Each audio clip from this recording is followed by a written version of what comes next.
padecimentos do Filho de Deus. E quem, pois, confia no seu Salvador, vai vê-lo sentado na glória dos céus.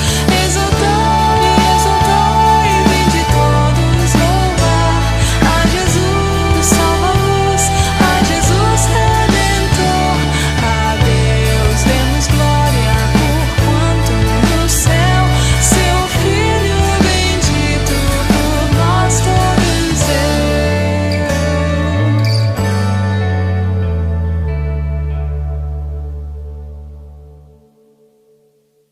Irmãos e irmãs da Igreja Batista em Ceilândia Centro, ilustre amigo, ilustre amiga, a quem este arquivo virtual chegar, saudações em nome do nosso Senhor e Salvador Jesus Cristo. A Igreja Batista em Ceilândia Centro tem o seu templo localizado na QNM 18, conjunto B, lote 17, ali próximo ao centro de Ceilândia, na entrada ali da rua de Enxovais Paulista. O nosso templo fica localizado ali. Estamos nesse tempo de isolamento, de afastamento social, estamos deixando de realizar algumas atividades em nosso templo. Mas nós queremos convidar você, meu amigo, minha amiga, a estar conosco tão logo passado este período de pandemia e poder estar ali conosco para juntos cultuarmos a Deus. Sua presença vai trazer grande alegria, grande júbilo ao nosso coração. A Igreja Batista em Ceilândia Centro está ligada à Convenção Batista Brasileira. E o tema da Convenção Batista Brasileira para este ano de 2020 é Celebrando a Glória do Reino de Deus. A divisa encontra-se em Apocalipse capítulo 11, verso 15, a parte B, e diz assim a palavra do Senhor naquele texto sagrado: os reinos do mundo vieram a ser de nosso Senhor e do seu Cristo, e ele reinará para todos sempre. Queremos registrar aqui algumas rápidas comunicações para todos nós da igreja podermos estar atentos e acompanharmos a marcha da igreja, que mesmo não estando reunida no templo, está unida em Cristo Jesus, por Cristo Jesus e para Cristo Jesus. Nós não estamos, como dissemos inicialmente, realizando atividades em nosso templo, mas recomendamos aos irmãos que utilizem arquivos virtuais que estão sendo disponibilizados, especialmente no nosso grupo de WhatsApp. Você pode estar lá conferindo alguns arquivos, algumas sugestões, para que você possa remir bem este tempo, conforme nos orienta a palavra do Senhor. Nossos arquivos virtuais, eles são uma preparação da nossa equipe de multimídia e eles se destinam a incentivar-nos, mesmo estando em nossos lares, a cultuarmos a Deus. Nós temos enviado um arquivo virtual na quarta-feira à noite, no domingo pela manhã e no domingo à noite. Então podemos nos valer desses arquivos e assim cultuarmos ao Senhor em nossas casas, com as nossas famílias.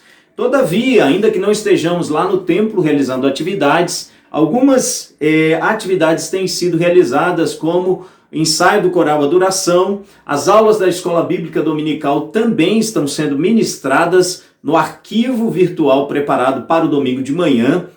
E assim, todos nós temos recursos para cultuarmos ao Senhor em nossos lares, com as nossas famílias. Eu quero fazer aqui um convite especial voltado para todos os membros e integrantes da Igreja Batista em Ceilândia Centro. São dois convites específicos e especiais. Primeiro convite, meu irmão, minha irmã, para você é: envie-nos no grupo de WhatsApp da igreja ou para alguém do nosso grupo de multimídia fotos atuais de você com a sua família. Momento de refeição, momento de culto, momento de brincadeira, enfim, envie-nos uma foto tua com a tua família para que nós possamos publicar ao longo dos arquivos, dos próximos arquivos virtuais, neste mês de maio, que é o mês do lar. Vendo as famílias, podermos assim relembrar com alegria e celebrarmos a bênção de sermos família de Deus, de sermos povo, de sermos um lar, de sermos famílias que buscam o louvor da glória dele. Então, mande-nos fotos da família, fotos atuais, ou um vídeo de rápidos minutos Pode ser um momento de lazer, um momento de oração, de culto, de alimentação, enfim. Isso vai reanimar em nosso coração a saudade e, como a gente sempre diz, vai aumentar o desejo de logo, logo estarmos juntos em culto, santo ajuntamento ali no nosso templo, em louvor ao nosso Deus. Segundo pedido especial, mas um pedido que eu quero que você já acolha no seu coração com muito carinho e que você organize sua mente, suas ideias e você então grave um vídeo com até 1 minuto e meio respondendo a seguinte pergunta: para você, o que é ser IBCC? Este arquivo vai ser preparado, vai ser guardado e depois, no mês de junho, nós estaremos publicando esses arquivos conforme formos celebrando no mês de junho, que é o mês em que celebramos 28 anos. Com a permissão do Senhor, nós estaremos então veiculando esses arquivos, aonde responderemos a pergunta, esses vídeos, responderemos a pergunta para você. O que é ser IBCC? Eu quero contar com a sua disposição, com a sua criatividade, com o seu amor que eu sei que você tem por esta família preciosa que é a Igreja Batista em Ceilândia Centro. A Igreja Batista em Ceilândia Centro continua a sua marcha com seus compromissos, suas parcerias missionárias, seus compromissos financeiros, e o Senhor tem nos dado graça para mantermos esses compromissos. Contamos com todos os irmãos, com a regularidade da contribuição. Você pode estar fazendo transferências bancárias, DOCs, pode estar ligando para mim, para o tesoureiro, se estiver tendo dificuldade, e nós podemos viabilizar a contabilização de sua contribuição. Sempre lembramos que você, após anotar aí os dados da igreja, conta, agência, etc., pedimos a gentileza de fazer um contato, pode ser para o WhatsApp, algum registro para que o tesoureiro saiba qual o valor que foi depositado e a que ele se destina, e assim então tudo vai ficar corretamente contabilizado. Nesse aspecto de finanças, temos uma campanha para este primeiro semestre de 2020. Nós queremos alcançar 50 contribuintes nesse primeiro semestre. No mês de janeiro alcançamos 32, em fevereiro 43, em março 34, em abril 27. Queremos contar, meus irmãos, com uma regularidade na nossa contribuição, porque, como eu disse, a igreja continua os seus compromissos e nós continuamos essa nossa marcha comprometidos financeiramente, comprometidos como povo e família do nosso Deus. O que nos motiva a contribuir na obra do Senhor financeiramente é o amor. Nenhum de nós tenta fazer com Deus barganha ou age com medo de acontecer alguma coisa porque não estamos entregando a nossa contribuição mensal. Não, o perfeito amor lança fora todo medo. Então nós contribuímos motivados pelo amor. Nós também respondemos às bênçãos de Deus com alegria. Com gratidão. Nós respondemos com gratidão no nosso coração, com alegria também, mas Deus tem sido bom para conosco e nós somos gratos a Ele, e ao contribuirmos financeiramente, estamos expressando a nossa gratidão ao nosso Deus.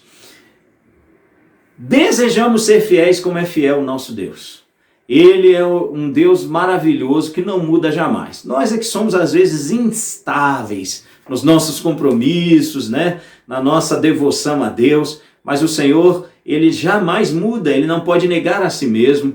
Então, mesmo quando eu e você somos infiéis, Ele permanece fiel. E assim como Ele é fiel, nós queremos buscar esta fidelidade dEle, mantendo-nos regularmente comprometidos com a nossa contribuição financeira na obra do Senhor.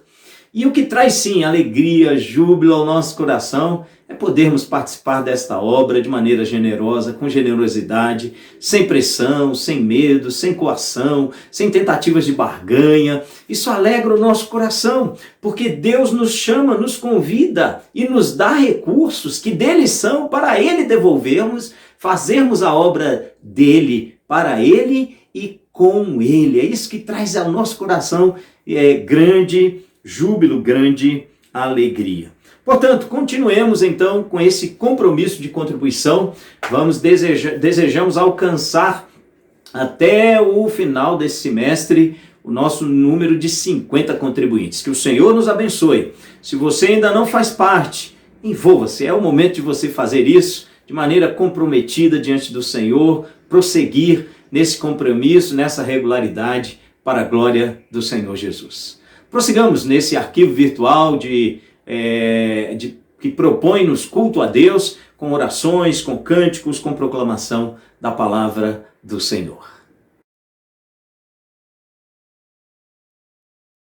Senhor, quero agradecer-te mais uma vez por teu amor, tua graça, tua misericórdia em nossas vidas. Agradeço ao Senhor por tudo que o Senhor nos tem dado e oro neste momento pedindo ao Senhor o conforto do Senhor para as pessoas que estão em sofrimento, de luto, pedindo o teu conforto, a tua graça, a tua presença, a doce presença do teu Espírito em cada vida, em cada lar e em cada coração, para que o Senhor derrame a cada dia dessa graça maravilhosa que o Senhor tem em cada vida que tem sofrido por perdas dos seus entes queridos, meu Deus. Em nome de Jesus, também oramos a Ti, pedindo ao Senhor a Tua graça e o Teu favor no combate a esse Covid, Senhor. Essa doença que veio tirando muitas vidas, Pai, destruindo muitos lares, muitas famílias, pelas mortes dos seus amados. Em nome de Jesus, que o Senhor cure, Pai, cure o nosso país, cure as nossas vidas, cure o nosso Brasil dessa enfermidade, meu Deus. Em nome de Jesus nós oramos, pedindo ao Senhor em favor de muitas vidas, Senhor, que estão sofrendo agora pela perda dos seus entes queridos no Brasil e no mundo. Em nome de Jesus. Também oramos ao Senhor, pedindo a Tua bênção sobre o Brasil, Brasília, sobre o mundo inteiro, onde todos estão sofrendo neste momento. Abençoa, meu Deus, derrama graça sobre cada vida neste momento. Em nome de Jesus, abençoa os nossos jovens, os nossos anciãos, as nossas crianças, meu Deus, toma em Tuas mãos, meu Senhor, em nome de Jesus. Também queremos colocar diante do Senhor neste momento, em oração, as missões nacionais, as mundiais, estaduais, pedindo a Tua graça sobre os servos do Senhor que estão na frente dessas obras, Pai, seja aqui, seja fora do Brasil. Pedimos ao Senhor a Tua bênção na vida deles.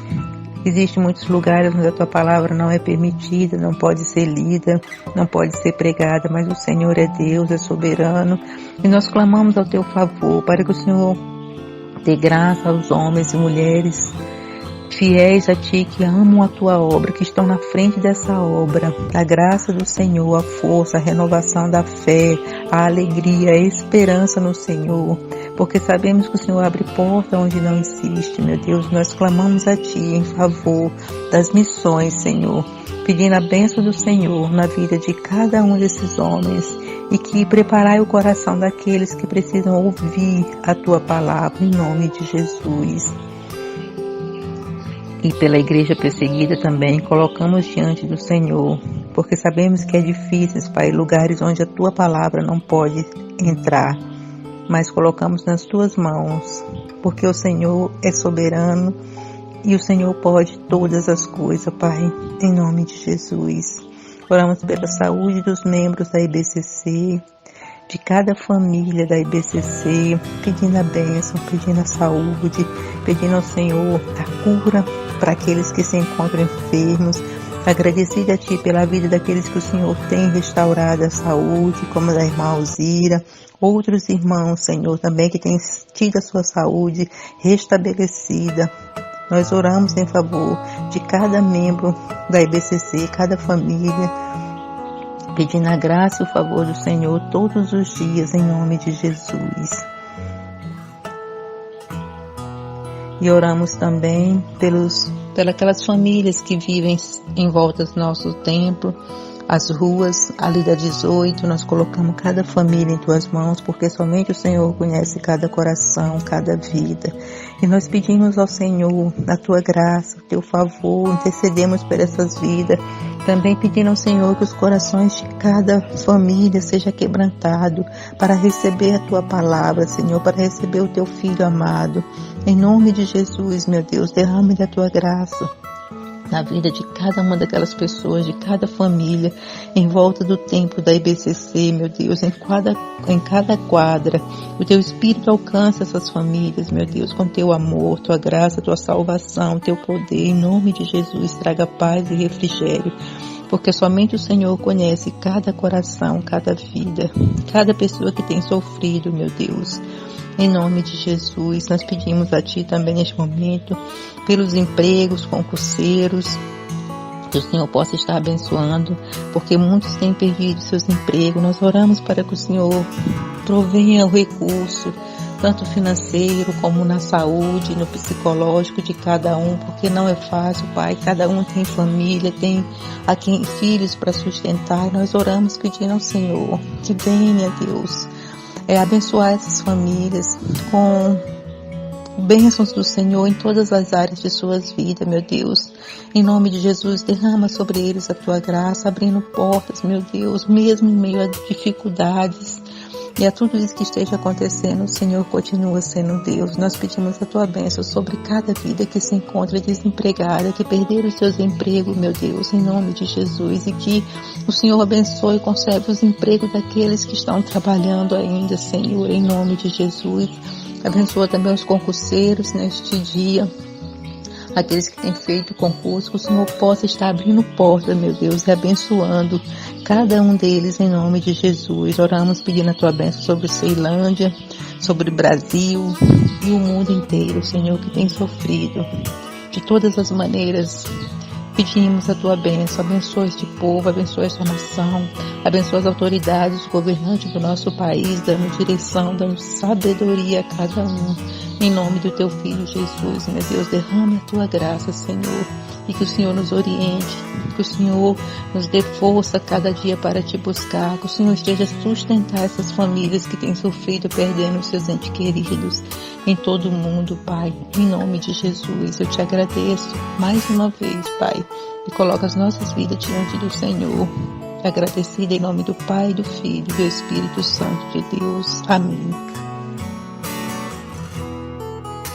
Senhor Deus, nosso Pai, muito obrigada, Jesus, por tudo que o Senhor tem feito por nós. Que o Senhor esteja abençoando, Senhor, o culto das crianças. Que tu esteja abençoando as crianças de nossa igreja, abençoando cada família, Jesus, abençoando cada filho, cada casamento. Que o Senhor esteja com cada um do Teu povo, Senhor. Afasta de nós essa peste.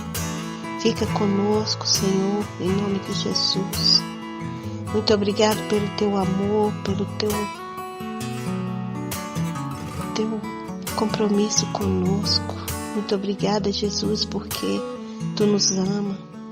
Muito obrigada, Jesus, porque tudo que vem de Ti é bom. Fica conosco, Pai, abençoando as crianças. Fica, Pai, em nome de Jesus eu Te peço. Amém.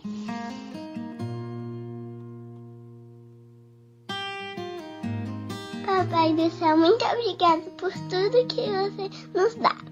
Abençoe meus pais, minha mãe, meus irmãos, todo mundo da igreja. Abençoe os pastores, todo mundo. Em nome de Jesus, amém.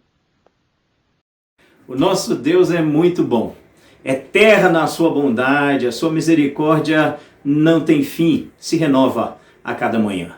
Queremos registrar nossa gratidão ao Senhor pelo seu cuidado e bondade para conosco. Essa semana tivemos duas notícias que alegraram muito o nosso coração em relação à saúde da nossa irmã Alzira. Ela esteve internada com alguma preocupação, especialmente em relação a contágio ao Covid-19, mas estava tudo bem, ela já retornou para casa e nós louvamos ao Senhor pelo cuidado dele para com a sua serva, nossa querida irmã Alzira. Irmã Alzira, que alegria sabermos do cuidado do Senhor para com a irmã. Também a dona Lourdes, mãe da nossa irmã Ana Laísa, mãe do Jesus, esposa do irmão Alberto, ela esteve submetida a uma coleta de medula e está bem, está se recuperando, e nós devemos continuar a pedir ao Senhor pela saúde dela. Isso alegrou muito o nosso coração. Registramos nossa gratidão a Deus pelos aniversariantes desta semana. Nesta data, dia 17 de maio, fazem aniversário os irmãos André Catunda e Daniele Oliveira. André, meu querido irmão, que bênção saber de você, do teu trabalho, tua dedicação na obra do Senhor, o teu se unir a nós, se esforçando e trabalhando dedicadamente para com o Senhor. Que alegria saber que você torce para o mesmo time que eu, viu, André? O time de Jesus, não é isso? É uma grande alegria, então, celebrar com você, ainda que à distância, mais um ano de vida. Que seja um dia de bênção do Senhor, junto com a Sara, com a família como um todo. Um dia de muita alegria. Recebe o abraço da IBCC, André. Irmã Daniele Oliveira, que bênção, irmã Daniele. Sabermos do seu aniversário hoje. Louvamos a Deus por tua vida, pelos exemplos que você tem demonstrado de compromisso com Deus, com a tua família. Nós nos alegramos com você, desejamos que seja um dia de celebração, de festa, junto com o Alessandro, com o Samuel e também com a preciosa vida da Duda. Esta família sim, viu, André? Esta família torce para o mesmo time. Deus abençoe vocês. Um abração grande, Dani. Parabéns pelo seu aniversário. Recebe o abraço da Igreja Batista em Ceilândia Centro, uma família que ama você. No dia 18, nossa irmã Luciana Mendes fará aniversário. Luciana, temos saudade de você conosco, mas ao mesmo tempo eu registro aqui minha gratidão a Deus, porque você está no nosso coração e você tem mantido vínculo de compromisso conosco. A você eu quero registrar minha gratidão e desejar que o dia de amanhã, segunda-feira, seja um dia de festa, de celebração, juntamente aí com o Rafael e com o Estevão, né? Então, logo passado esse período, venham estar conosco, como vocês fazem, vez por outra, para juntos adorarmos ao Senhor. Parabéns, Luciana, pelo teu aniversário. Recebe o carinho, o abraço da Igreja Batista em Ceilândia Centro. Na mesma data, dia 18, faz aniversário o irmão Francionato Costa. Um abração da Igreja Batista em Ceilândia Centro. Parabéns a você, meu irmão. Você que também é um grande torcedor do time de Jesus, né? Quero registrar você, minha gratidão por tua vida, tua dedicação como músico, teu compromisso neste ano envolvido em outras atividades, ajudando. O Senhor abençoe você, meu irmão, fortaleça e dê um dia de alegria, dia de aniversário cheio de alegria. A Igreja Batista Ceilândia Centro abraça você e diz a você, parabéns, somos gratos a Deus pela tua vida. No mesmo dia 18, abençoado dia 18, faz aniversário a irmã Lívia Brito. Irmã Lívia, querida, é uma alegria para nós vermos você dedicada na obra do Senhor, você envolvida, comprometida com Ele, e agora com esta bênção da maternidade, o Benjamin, vermos como o Senhor tem dado a você essa qualidade, virtude maternal e ao mesmo tempo comprometida com o Senhor. Lívia, Deus abençoe você, te fortaleça, dê a você aquilo que deseja o teu coração. Seja um dia aí de celebração maravilhosa com o João Mário, com o Benjamin, um dia de festa junto com a família. A Igreja Batista em Ceilândia Centro louva a Deus pela tua vida, Lívia. Um abraço, parabéns. E no dia 22 de maio, dia 22, fará aniversário a nossa querida e preciosa irmã Silvana Queiroz. Silvana, pessoa extraordinária, que nos contagia com uma alegria, com um compromisso, com a dedicação a Deus, a Jesus. É uma pessoa dada às lives, né? Tocando, cantando. Vai ter live essa semana? Vai ter? Queremos conferir. Silvana querida, é uma alegria para nós vermos você envolvida no seu PG, comprometida com a palavra de Deus, conduzindo os teus filhos no caminho do Senhor. Eu louvo a Deus por tua vida. Fico muito feliz mesmo. Que o Senhor te abençoe, o Senhor te fortaleça. Seja um dia de celebração, o dia do teu aniversário, dia 22, junto com toda a tua família, Camila, Miguel, Rocha, todo mundo aí celebrando com alegria. O Senhor abençoe tua vida, Silvana. Louvamos a Deus também, porque Ele é o Deus de bondade para com as nossas famílias. Maio é o mês do lar, e o Senhor tem nos abençoado e tem nos lembrado que a família, por Ele estabelecida, instituída, deve ser para o louvor da glória dEle. Ele tem posto a sua mão sobre nós, tem nos cuidado, tem nos dado acréscimos, tem nos abençoado. Meus irmãos, minhas irmãs, como é bom a gente ver nossas crianças aprendendo a palavra de Deus, crescendo.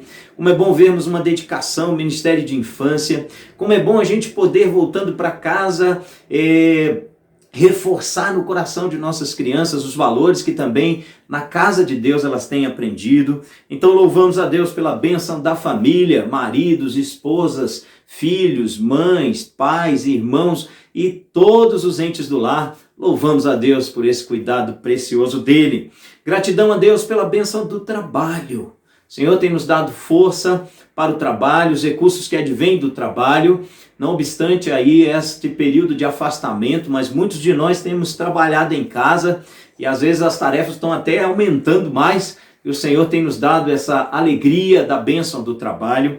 A gratidão a Deus pela bênção da aposentadoria. Alguns de nós que cabelos ainda não embranqueceram já alcançaram a bênção da aposentadoria. Que coisa preciosa, louvamos a Deus por isso. Agradecemos também pela bênção da salvação e pelo Salvador, que é o nosso Senhor e Salvador Jesus Cristo. Ele é um Salvador perfeito, Ele é um Salvador único e suficiente. Só Jesus Cristo salva. Jesus não precisa da oração de quem quer que seja, um pastor com ou sem gravata. Ele não precisa da prece de alguém que vá a qualquer monte para fazê-lo. Jesus salva. Ele faz por meio do nosso testemunho. Mas o Salvador bendito é Jesus. Ele disse acerca de si mesmo: eu sou o bom pastor dá a vida pelas suas ovelhas. As minhas ovelhas ouvem a minha voz, eu as conheço, dou-lhes a vida eterna, nunca perecerão e ninguém pode tomá-las das minhas mãos. Eu e você estamos nas mãos de Jesus, nada nem ninguém pode nos tirar dali, das mãos do bom pastor. Que salvação eterna e preciosa Deus nos tem dado em Jesus. Louvemos a Ele pela salvação, sobretudo pelo Salvador, nosso Senhor Jesus Cristo. Agradecemos a Ele, ao Senhor, a Jesus, ao Deus Pai, Deus Espírito Santo, pela proteção, pelo selo que nos é dado, como garantia do dia da redenção em Cristo Jesus, pelas providências divinas, a providência material, a providência espiritual. Quanta coisa boa a gente tem nesse período de afastamento ouvido de servos de Deus, conferências livres das quais podemos participar. Enfim, Deus tem nos abençoado, tem nos provisionado espiritualmente, arquivos virtuais, igrejas gravando cultos online no YouTube, Facebook, Instagram, lives as mais diversas. Que coisa preciosa, o Senhor tem provido para nós os recursos de que a nossa alma necessita. Louvemos a Ele, Deus de providência, Deus de provisão, Deus de proteção.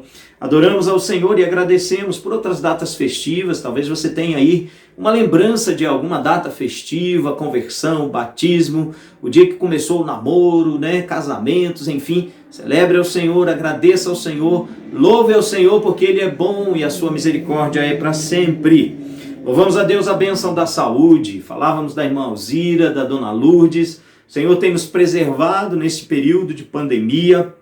Louvemos ao Senhor, porque Ele tem cuidado de nós. Agradeçamos ao Senhor também, porque a igreja tem contado com pessoas dedicadas. Há uma equipe de multimídia que, sob a coordenação do maestro Daniel Sardinha, todo mundo lá, um fazendo uma coisa, outro fazendo outra, e a gente tem conseguido preparar os arquivos virtuais e encaminhar para os irmãos. Às vezes tem alguma demorazinha porque decorre às vezes de alguma coisa técnica, né? Às vezes põe lá um hino antigo, já de domínio público, e o YouTube vai lá e bloqueia. Fala, esse hino não pode, aí tem que encontrar onde é que está, fazer o ajuste. Mas há sim, meus irmãos, um grande carinho, uma grande dedicação dos nossos irmãos e irmãs, no sentido de fazer chegar à nossa casa esse arquivo virtual para cultuarmos a Deus, e eu também estou falando, hein, para aumentar mais ainda a saudade de estarmos juntos na casa do Senhor. Mais uma vez eu relembro aqui aos irmãos que uma vez ali retornando ao templo, já no primeiro culto nós queremos celebrar a ceia do Senhor. O meu entendimento pastoral é que a ceia é um momento do santo ajuntamento, né?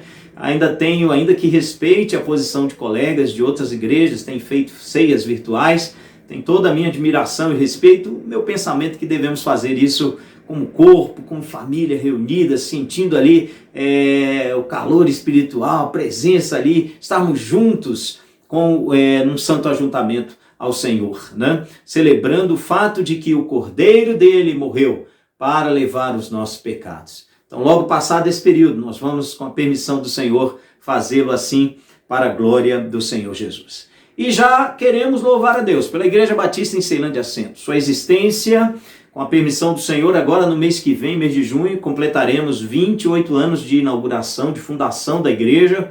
E nós louvamos a Deus, porque a igreja ao longo desses anos, pelos seus pastores, ministros, ela tem sido agência do reino de Deus na localidade, ela tem buscado transmitir a palavra, tem buscado cair na graça da comunidade, na simpatia do povo, e isso alegra o nosso coração. Fazemos parte desta família e já antecipamos a Deus nossa gratidão pelo IBCC 28 anos, né? Por cuidar de Deus, a bondade do Senhor para conosco. Prossigamos acompanhando este arquivo virtual que nos incentiva, nos convida a continuarmos a cultuar ao nosso Deus.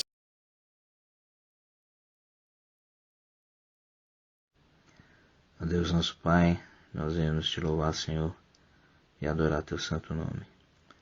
Senhor Deus, nós engrandecemos a Ti, porque sabemos que somente Tu és digno de louvor, de toda a honra e toda a glória, ó Pai.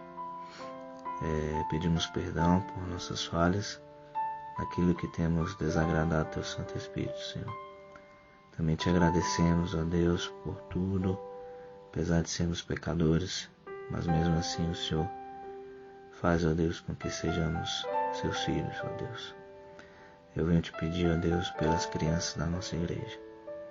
Ó Deus, tenha misericórdia, coloque Tua santa mão poderosa sobre a vida de cada uma, ajudando os pais, ó Deus, a nós a termos sabedoria, prudência, para educarmos, ó Deus, os nossos filhos nos caminhos do Senhor, ó Deus. Também Te pedimos, ó Deus, pelos adolescentes e jovens da nossa igreja, nesse mundo conturbado, nesse mundo tão cheio de complicações, ó Deus, dê sabedoria, ó Deus, aos jovens, aos adolescentes.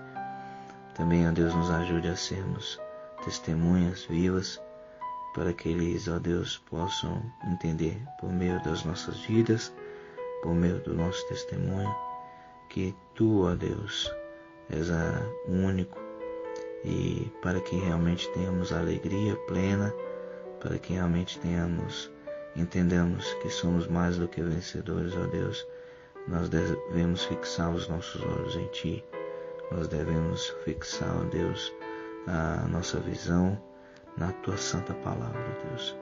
Abençoe os jovens, ó Deus. Abençoe os adolescentes. Abençoe as crianças, ó Deus. Nós oramos, ó Deus, por eles, ó Deus, sabendo que eles também fazem parte do reino e eles, ó Deus, de acordo com a Tua santa vontade, ó Deus, estarão cada dia mais firmes na Tua santa palavra.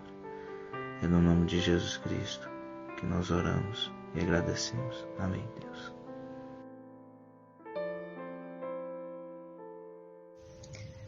Senhor, meu Deus, meu Pai, muito obrigada por estarmos reunidos em Tua presença.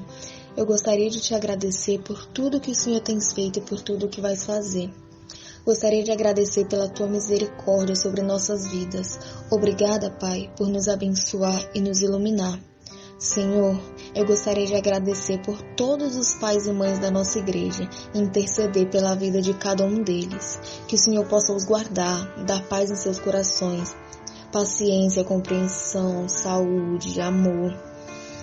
Que eles possam sempre ensinar e guiar as crianças no Teu caminho, no caminho em que elas devem andar. E quando forem velhos, eles não se desviarão do mesmo. Abençoa-os, Pai, para que Tua vontade possa ser feita por meio deles, que a Tua palavra possa entrar no coração das nossas crianças e dos seus pais, para que possamos manter a calma e a esperança nesse momento. Obrigada por cuidar dos pais e mães e abençoar eles. Obrigada por tudo que o Senhor tem feito. Em nome do Pai, do Filho e do Espírito Santo. Amém, Senhor.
E eu te louvarei, Senhor.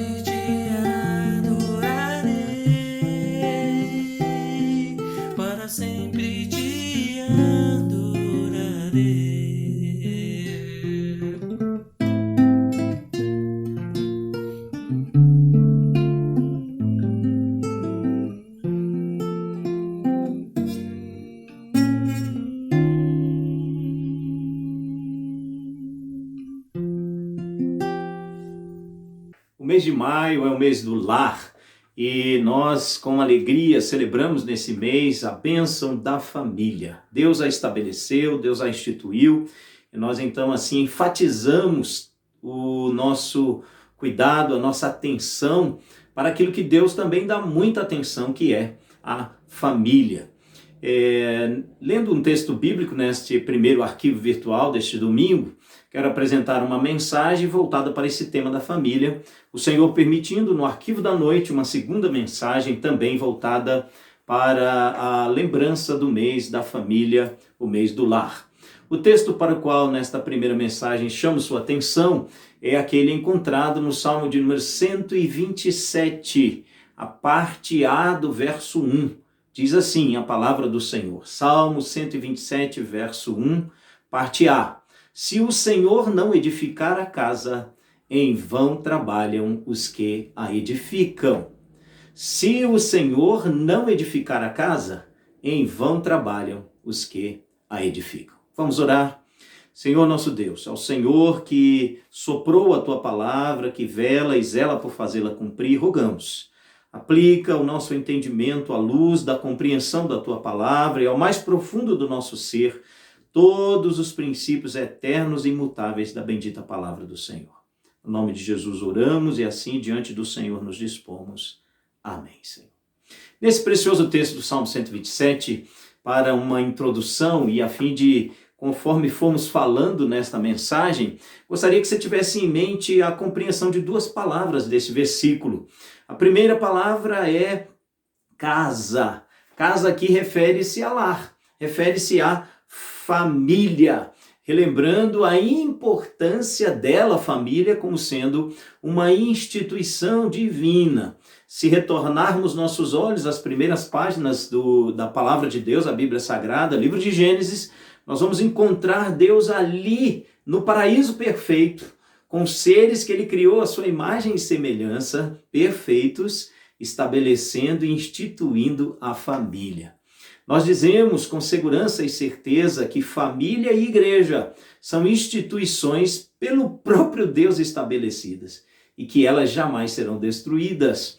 Podem ventos, tempestades, grupos de pessoas, os mais diversos, em tempos os mais diversos, gerações as mais diversas, quererem destruí-la, jamais conseguirão. A família é um projeto de Deus, a família é a instituição de Deus, e é por isso que nós, crentes em Jesus, nós, povo de Deus, olhamos para a palavra de Deus a fim de aprendermos como ser famílias para o louvor da glória dele mesmo, que instituiu a bênção dele para o mundo que é a família. A família é a célula principal, inicial de qualquer outro grupo, de uma cidade, de uma nação, de uma igreja. A família é uma bênção, é uma dádiva, é uma instituição divina. Quando no texto encontramos a palavra casa, temos na palavra a compreensão de lar, compreensão especial de família. Outra palavra do texto é edificar, edificação. Quando o texto diz, se o Senhor não edificar, em vão trabalhos que edificam. A palavra edificar aqui significa construir. Tem a ver com obras que estão em andamento, obras que ainda não estão acabadas, ou uma obra que ainda não está terminada, que está em andamento. Tem a ver com reformar, por vezes reconstruir. Até mesmo aceita a ideia de uma demolição para uma reconstrução.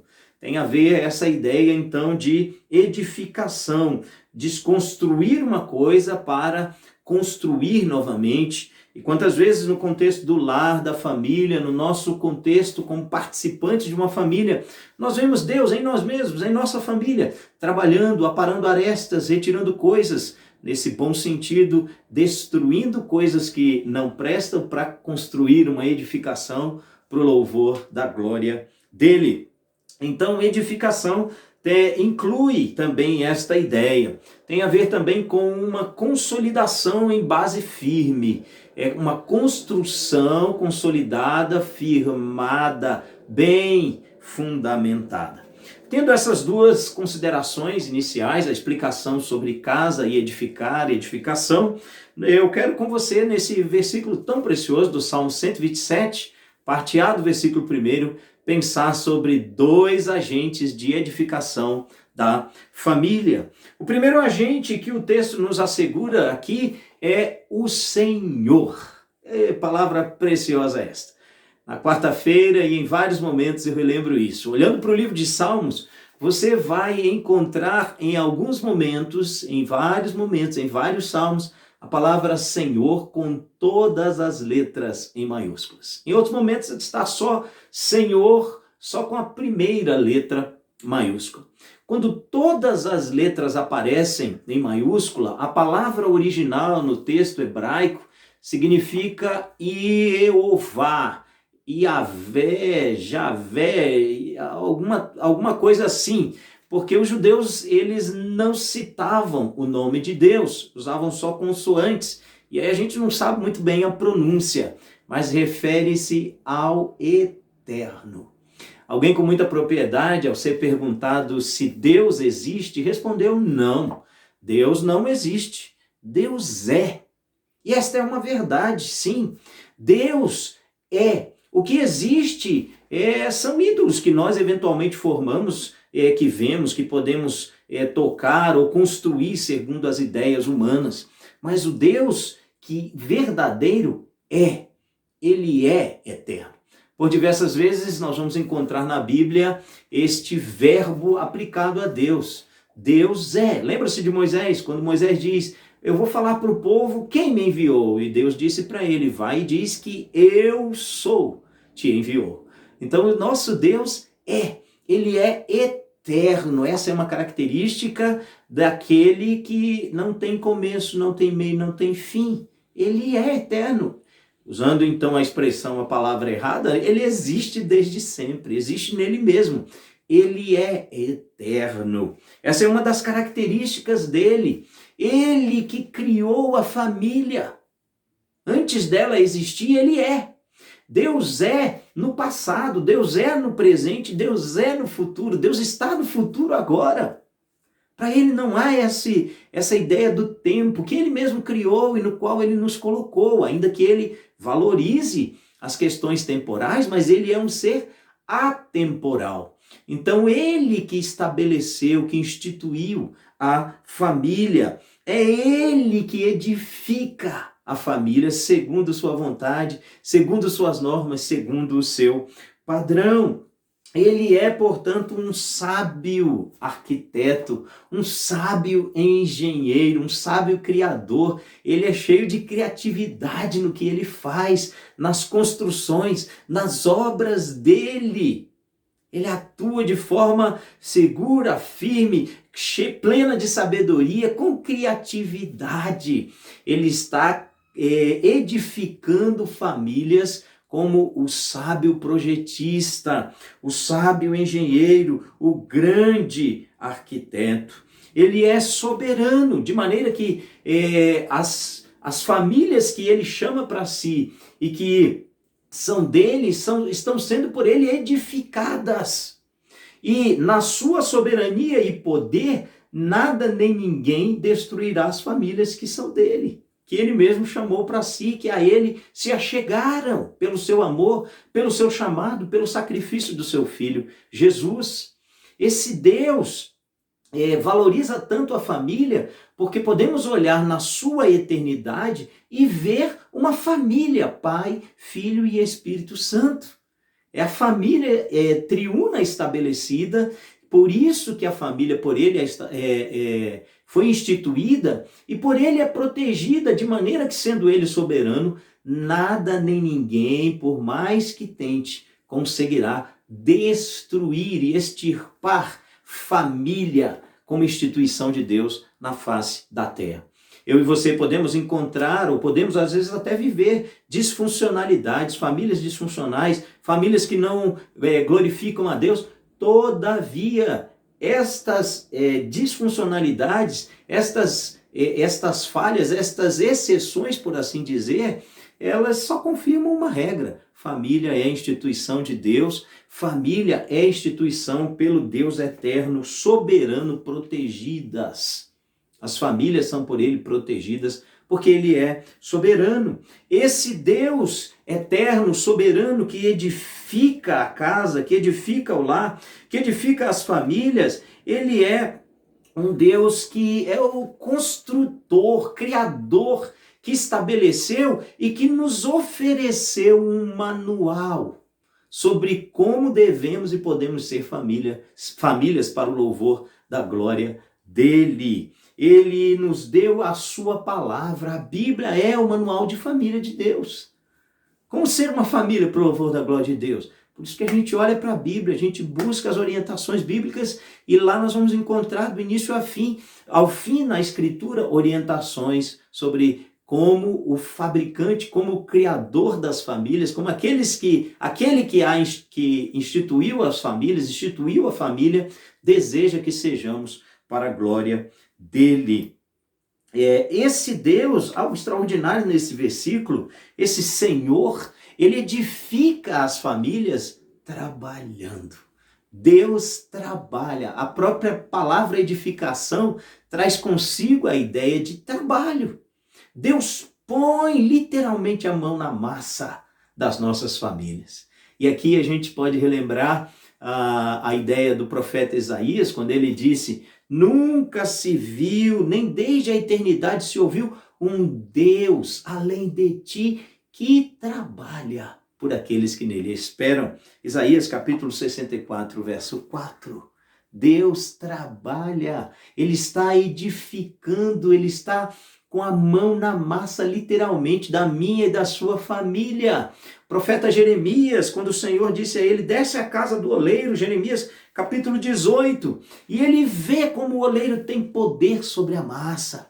E ali duas lembranças para nós, sendo famílias nas mãos desse Deus que nos molda segundo o seu bem-querer. Por vezes ele reconstrói coisas, por vezes ele desfaz coisas, por vezes mas sempre ele vai fazer de acordo com a vontade dele. E aí a importância de sermos famílias maleáveis nas mãos desse Senhor que edifica a casa. De sermos um barro mole, uma massinha de modelar nas mãos do Senhor soberano, do Senhor arquiteto, do Senhor engenheiro, do Senhor que põe literalmente a mão na massa para nos fazer famílias de acordo com a vontade dele. Deus, o Senhor, o Eterno, é o primeiro agente para a edificação de nossas famílias. Ele que constrói, modela, trabalha e faz tudo para o louvor da sua glória na minha família, na tua família. O texto também nos conduz a pensarmos em um segundo agente de edificação da família. E o segundo agente está aqui nas palavras os que a edificam, os entes do lar, aqueles que compõem uma família. Estas pessoas referem-se a pai, mãe, marido, esposa, irmão, irmã, filhos, filhas, há contextos de família onde primos estão num contexto sob o mesmo teto, ou mesmo que não estejam, mas são família, nora, sogra, avô, avó. Todos esses entes do lar devem buscar a edificação da família, a construção da família, o progresso da família. Devem enxergar a família, como dissemos no começo, em obras que glorifiquem a Deus. Devemos olhar para as nossas famílias e desejar que elas a cada dia alcancem progresso, que as paredes cresçam, que possamos encontrar materiais para essa construção, buscar em Deus esses materiais para esta construção e assim então progredirmos e vermos o avanço desta obra. Estes que edificam, os entes do lar, que edificam a família, devem fazê-lo sob a orientação de Deus. É Ele que tem o manual para nós conduzirmos a edificação dos nossos lares. Existem orientações humanas, projetos humanos, autoajudas, etc, etc. Mas esses modelos, se não estiverem de acordo com o manual do fabricante, do manual daquele que estabeleceu e instituiu a família, nós deixamos de lado e nós ficamos sob a administração, sob a orientação, debaixo das palavras do nosso Senhor e Salvador Jesus, da palavra de Deus, a Bíblia Sagrada, o manual do fabricante dos seres humanos para as famílias que ele mesmo estabeleceu e instituiu. Esses que edificam lá não apenas estão sob, mas devem estar sobre a rocha da palavra de Deus. A palavra, então, é aquilo que nos guia, está acima de nós e, ao mesmo tempo, está abaixo dos nossos pés, dando fundamento para as nossas famílias. Você se lembra como Jesus terminou o Sermão da Montanha? Ele disse: todo aquele, pois, que ouve as minhas palavras e as pratica, compará-lo-ei a um homem que construiu a sua casa sobre a rocha. Construiu em terreno forte, em terreno firme, em base sólida, a palavra. Os que edificam o lar, então, têm essa dupla dimensão. Acima deles está a palavra, abaixo no fundamento está a palavra. Ela conduz, ela guia e, ao mesmo tempo, ela é a base, ela é o fundamento. Então, os que edificam, além disso, devem trabalhar. Os que edificam a casa, os que edificam a família, devem exercer trabalho. E aqui a gente faz uma menção aos trabalhos, tarefas domésticas, né? Na celebração do Dia das Mães, me lembrei da Clara e da Débora, falando: como ajuda sua mãe? Lavando pratos, varrendo a casa. É isso. Como filhos, precisamos exercer atividades no nosso lar. Tarefas, porque os que edificam trabalham. Assim como Deus trabalha, nós também trabalhamos como cooperação para a estrutura do lar, pelo bem comum do nosso lar.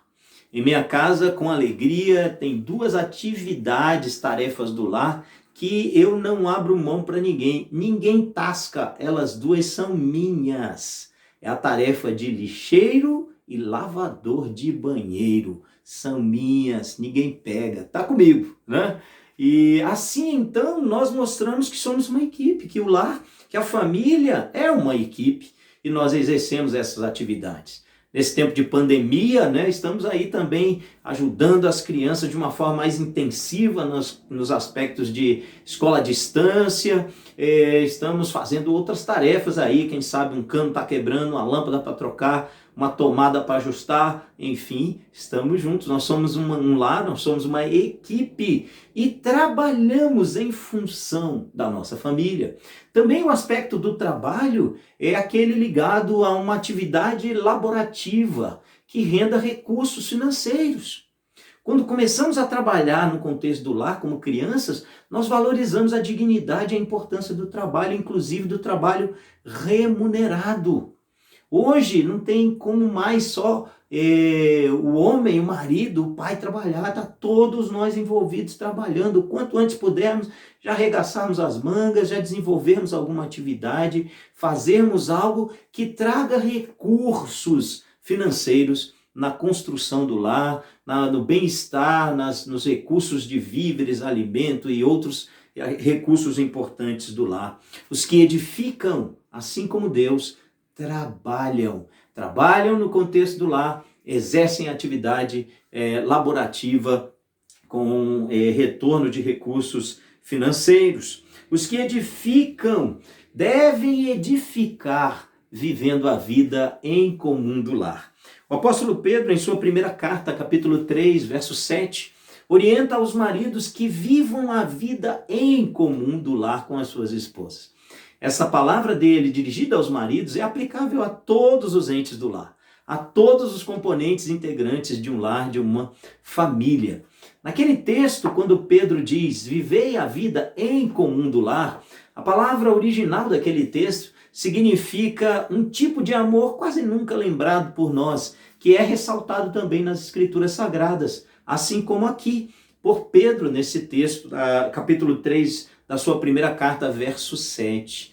A expressão a palavra original é o tipo de amor. A gente sempre lembra daqueles 3 primeiros, né? Amor, ágape, eros e filos. Mas há um 4º tipo de amor que a Escritura também fala, e esse texto aqui diz, é o amor storge, ou storge, a pronúncia, eu não sei nada de grego, só para ressaltar uma coisa importante, que é um tipo de amor que diz respeito a um bem-estar. E no contexto de Pedro, é o bem-estar por estar no lar. É aquela coisa de desejar voltar para casa, de estar no lar docilar, à vontade, tranquilo, com alegria de ter retornado para a sua casa. Os que edificam vivendo a vida em comum do lar. Se sentem bem por pertencerem à sua família. Os que edificam trabalham por uma harmonia do lar. Tentam logo desfazer qualquer desentendimento, qualquer mágoa. Não deixam para o dia seguinte, porque sabem que se deixarem qualquer problema para resolver depois, o que vai acontecer? Aquilo ali vai virar uma mágoa, um ressentimento, uma amargura que brota e contamina, azeda os relacionamentos. Os que edificam vivem a vida em comum do lar, com alegria, com disposição, com a celebração de pertencerem à família que pertence. Então aqui estão os 2 agentes da edificação do lar. O Deus eterno e os integrantes de cada família, aqueles que edificam. O texto nos apresenta uma advertência, ainda que não direta, mas indireta. A advertência de que ao edificarmos nossas casas, poderemos fazê-lo em vão. Poderemos fazê-lo debalde. Se a edificarmos sem considerarmos o Senhor. Se Ele não edificar, se o Eterno não edificar, nós trabalharemos em vão. Quando é que a gente trabalha em vão? Quando é que talvez a gente edifique em um terreno sem solidez, sem base? E aqui trago 2 considerações sobre como edificar de maneira que não seja em vão. Como edificar de maneira eficaz, de maneira que glorifique a Deus, de uma maneira que produza realmente frutos de famílias que glorifiquem a Deus. Primeiro, lancemos fora os nossos projetos de família. Lancemos fora esses projetos de família. Eles, humanos, não nos ajudarão em nada. Deixemos eles de lado, né? Foi a Ana Laura que abriu a porta aqui, acabou de chegar aqui, é uma menina marotinha, né? Está ali acompanhando aqui a gravação da mensagem. Então, a primeira maneira de edificarmos famílias, de maneira que para que não percamos, não venhamos a perder aquilo que fizemos, que não seja em vão, lancemos fora o nosso projeto de família e acolhamos o projeto de Deus. Nossas famílias precisam estar voltadas para o manual do fabricante, a Bíblia Sagrada. Precisamos olhar para cada um de nós como entes, como pais, como mães, como filhos, marido, esposa, irmãos, irmãs, sogra, genro, nora. Como entes do lar, precisamos olhar para nós mesmos e vermos, estamos de acordo com o manual? Nossa atividade, nossa presença, nossa participação está de acordo com o manual? Se desprezarmos o manual de Deus para acolhermos outras orientações humanas, nós corremos o risco de edificar em vão. Recordo-me aqui um período em que, em nossa caminhada, cuidando do Guilherme como filho, nós avaliamos algumas coisas, ouvindo uma palestra. Os palestrantes, um casal com muita sabedoria, nos fizeram lembrar algumas falhas que estávamos cometendo. E a orientação deles foi, se vocês estão errando, procurem o filho de vocês, digam, olha, em relação a este ponto, nós erramos com você e queremos corrigir. E nós fizemos assim, avaliamos, vimos que estávamos errando, chamamos o Guilherme e falamos, filho, em relação a tal e tal ponto, nós erramos, mas a partir de agora a gente quer andar assim, assim, assim, assim. Se necessário for, peça perdão. Volte no caminho, diga, olha, erramos aqui, vamos corrigir, vamos andar de acordo com a palavra. Isso se aplica a pais, se aplica a maridos e esposas, se aplica a você, querido filho, filha, jovem, adolescente. Olhe para o manual, olhe para você e veja Você está de acordo com as especificações de Deus para a família? Lá no Gênesis, carta de Paulo aos Efésios, Pedro, a palavra de Deus mostra até mesmo nos erros das famílias quais são os propósitos e princípios do fabricante, do construtor, do Senhor para as nossas vidas. Devemos estar sob esta orientação da palavra. Lance fora o teu projeto de família e acolha o projeto de Deus. Segunda orientação para não trabalharmos, não edificarmos em vão é: vamos utilizar os materiais que Deus nos disponibiliza. Pense na ideia de uma construção e que Deus tem um armazém. E nesse armazém estão materiais para construir, edificar a sua casa, edificar o seu lar. Quando você entra nesse armazém e você vê os materiais, você só vê coisa de primeira para a construção da sua casa. E aí você começa a se preocupar, quanto vai custar? Você vê coisas maravilhosas para edificar o seu lar. E aí então você lembra, olha para a palavra e vê que todo o material de primeira fornecido por Deus no seu armazém de construção é por Ele entregue gratuitamente. Que Ele utiliza esse material de primeira em nossa vida para nos fazer conformes Cristo, conformes à imagem de Deus e dele, o Jesus e do próprio Deus, e Ele nos disponibiliza esses materiais para nós construirmos nossas casas. Utilizemos o material de primeira que por Deus nos é disponibilizado. E aqui, se eu estivesse com os nossos alunos da classe de Novos Decididos, né?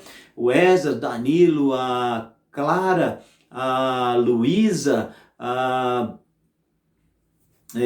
Ívila, também a Laura também está levantando a mão aqui também, né? Se estivéssemos com essa turma lá, a irmã Neide, né? Acho que eu esqueci alguém aí. Se estivesse com essa turma, eles me ajudariam a lembrar. Material de primeira do fruto do Espírito. O fruto do Espírito é amor, alegria, paz, bondade, longanimidade, benignidade, fé, mansidão, domínio próprio. São materiais de primeira que por Deus nos são disponibilizados para a edificação do lar. Lancemos mão de material de primeira, como a verdade. Meus irmãos, como precisamos usar um material de primeira que Deus nos disponibiliza e que no contexto do lar é quase que diariamente necessário para a gente reconstruir, consolidar, confirmar coisas, que é o perdão. Devemos, portanto, utilizar esses materiais de primeira, como o perdão. Não há lugar mais propício para o exercício do perdão do que o ambiente do lar. Precisamos nos perdoar, refazer nossos relacionamentos, lançar fora as mágoas, lançar fora as raízes de amargura que têm azedado nossos relacionamentos. Por amor à palavra de Deus, lancemos mão deste material de primeira que é sobre-humano. O perdão é de fato algo para além da nossa capacidade humana, mas está disponível neste armazém de Deus para a construção das nossas casas, para a edificação do nosso lar. Outros materiais como a honestidade, a verdade, a sabedoria, o discernimento, o compromisso, a fidelidade, são materiais disponibilizados por Deus. Como disse o profeta, venham, bebam, comprem sem dinheiro e sem preço.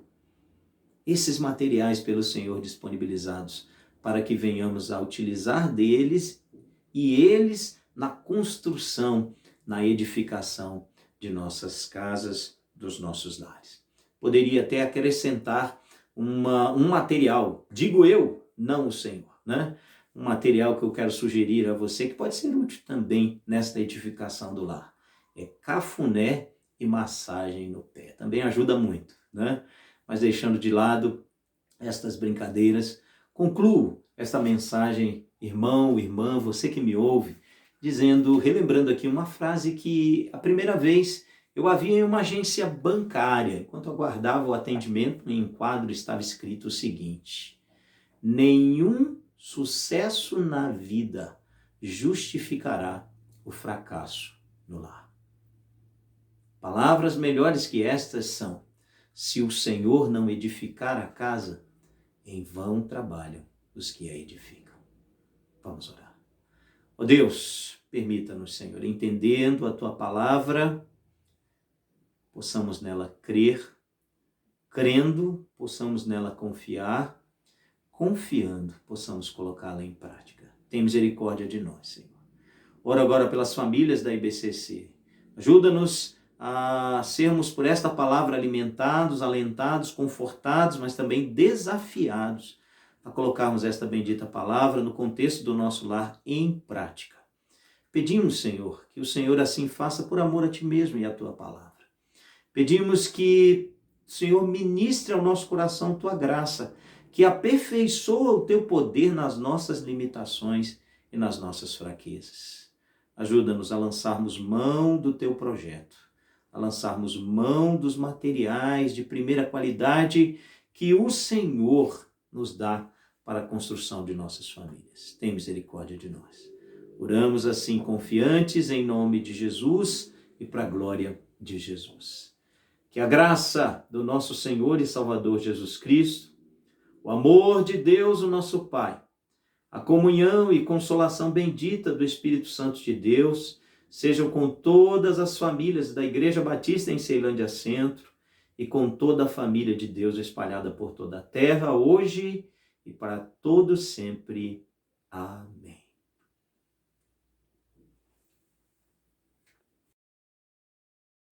Pronto?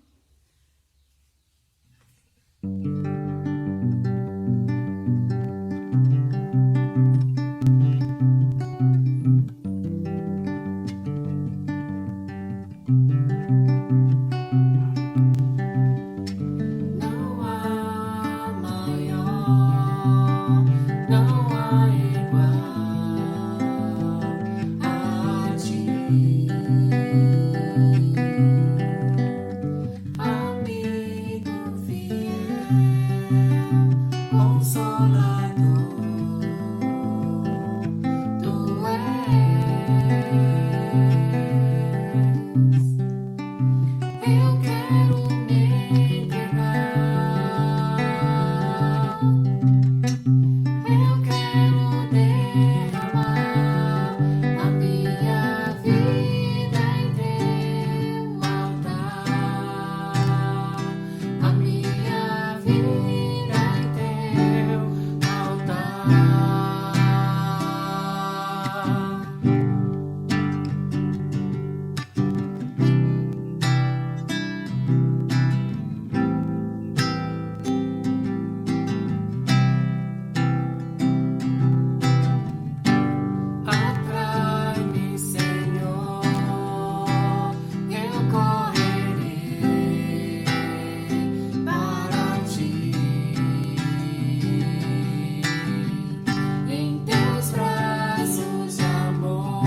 Convido você a acompanhar na sequência deste arquivo virtual aulas da Escola Bíblica Dominical.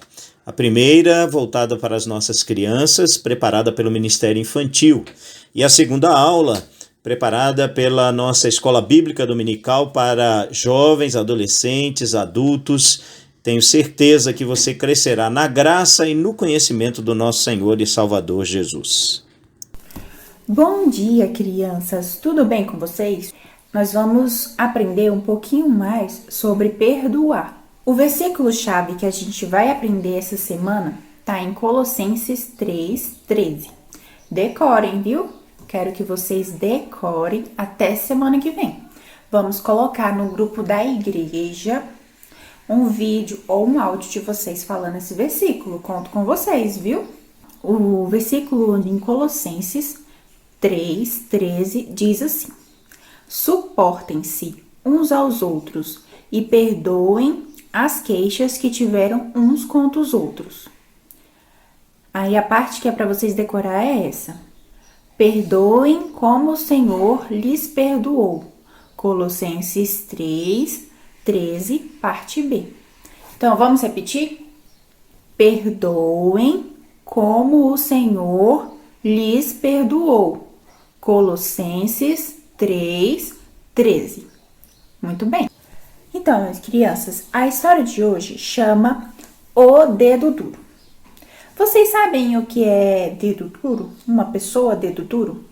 Uma pessoa dedo duro é aquela que denuncia, que fala alguma coisa de determinada pessoa para outra. Ela faz uma denúncia de alguma coisa que pode não estar certa, ou às vezes até alguma coisa certa, mas ela chega e conta para outra o que aquela pessoa está fazendo. Então, isso é uma pessoa dedo duro. Esse aqui é José. José soube que Deus era um Deus fiel. Por quê? José aprendeu que Deus era um Deus planejador, que antes mesmo de tudo acontecer, o Senhor já tinha preparado um plano perfeito para ajudar José. E José também aprendeu que Deus é um Deus perdoador, e ele aprendeu com o Senhor a perdoar outras pessoas, mesmo em momentos difíceis. José era filho de Jacó, um filho muito amado, muito querido. José tinha mais 11 irmãos, só que um deles não tinha nascido ainda nessa época. Vou colocar esse daqui. Então, José tinha 10 irmãos mais velhos do que ele. E Jacó amava muito José, muito, muito. Amava mais José do que amava os outros irmãos.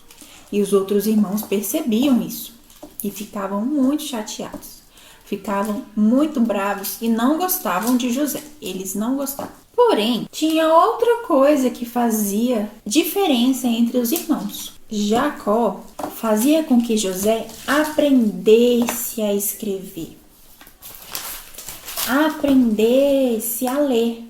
Então, José aprendia sobre diferentes matérias. Aprendia sobre plantação, aprendia sobre matemática, aprendia sobre várias coisas. Enquanto José aprendia, os irmãos trabalhavam, plantavam, colhiam, cuidavam das ovelhinhas. E os irmãos ficavam chateados. Pensavam, José nunca pegou numa enxada, só fica estudando, aprendendo, e a gente aqui trabalhando duro todos os dias. E mais um dia chegou e lá foram eles trabalhar. Jacó tinha falado com José que ele deveria supervisionar o trabalho dos irmãos. Os irmãos não gostavam nada dessa ideia. E lá foi José supervisionar o trabalho dos irmãos. Chegando lá, os irmãos ficaram bravos. Como assim você veio nos fiscalizar? Isso não tá certo. Nós não gostamos. Pegaram José e jogaram José dentro de um poço bem fundo. E ficaram pensando o que iriam fazer com ele. Eles não gostavam de José, até que um deles teve uma ideia.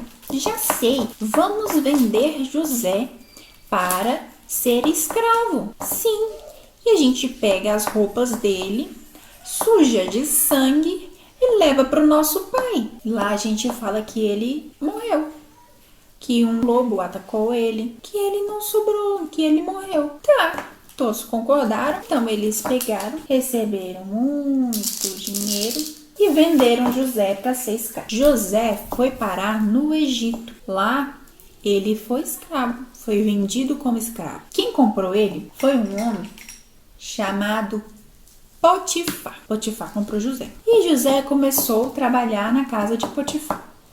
Ele começou lavando o chão, cuidando das plantas, fazendo coisas domésticas. Certo dia, Potifar se deparou com José.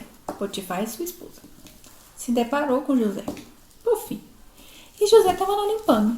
E Potifar falou: escravo, foi você que limpou todo esse chão sozinho? E José respondeu: sim, meu senhor, tenho limpado e limpei tudo sozinho. E Potifar achou aquilo interessante. Você é instruído, então eu colocarei você para cuidar dos meus negócios. E tudo quanto José fazia, tudo quanto José colocava a mão, prosperava. E Potifar foi percebendo aquilo. Nossa, tudo quanto o meu escravo José põe a mão, tudo que ele põe para cuidar, ele prospera. Isso se deve ao Deus dele, que está cuidando dele. E era realmente. Deus estava cuidando de José, mesmo ele sendo escravo de Potifar. Certo dia, a esposa de Potifar chegou em José e disse que estava apaixonada por ele. José disse: minha senhora, não é possível, a senhora é casada e eu respeito tanto a senhora quanto o meu senhor e o meu Deus. E a mulher ficou muito brava e correu para Potifar e contou uma mentira muito grande. Então Potifar decidiu colocar José na cadeia. José estava preso e lá ele conheceu duas pessoas, o copeiro e o padeiro que trabalhavam no palácio do faraó. E eles estavam presos porque tinham desobedecido uma ordem do faraó. E esses dois homens tiveram sonhos e José interpretou os sonhos deles. Passou um tempo, os sonhos se realizaram. Um deles morreu e o outro voltou para o palácio do faraó. Chegando lá, este homem contou que José interpretava sonhos e Faraó estava tendo um sonho aterrorizante, um pesadelo. Já faziam vários dias e ninguém no Egito foi capaz de interpretar o sonho dele. Então o faraó mandou chamar José. O faraó mandou chamar José. E lá foi José. Chegando lá, o faraó contou o sonho que ele estava tendo todos aqueles dias. E José interpretou. José disse: Faraó, o seu sonho significa que vai vir uma grande fome no Egito. Não só no Egito, em todo lugar. Essa fome vai durar 7 anos. Mas antes dela, virá 7 anos de fartura, de abundância. Porém, os 7 anos de fome serão tão terríveis que a fartura nem será lembrada. Faraó mandou chamar Potifar. Chamou Potifar e perguntou para Potifar se ele confiava em José. E Potifar disse: tudo quanto ele põe a mão prospera. E enquanto ainda conversavam, José disse: vocês devem escolher alguém de confiança. Nos anos que tiverem muita comida, guardem a comida.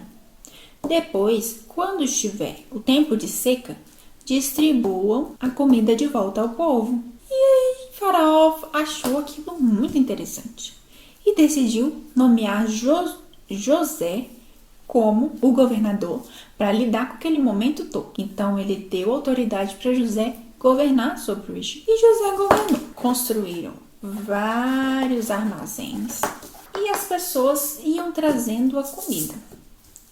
E eles iam enchendo o armazém. Pouquinho chegando o ano, durante 7 anos, eles foram enchendo os armazéns de comida,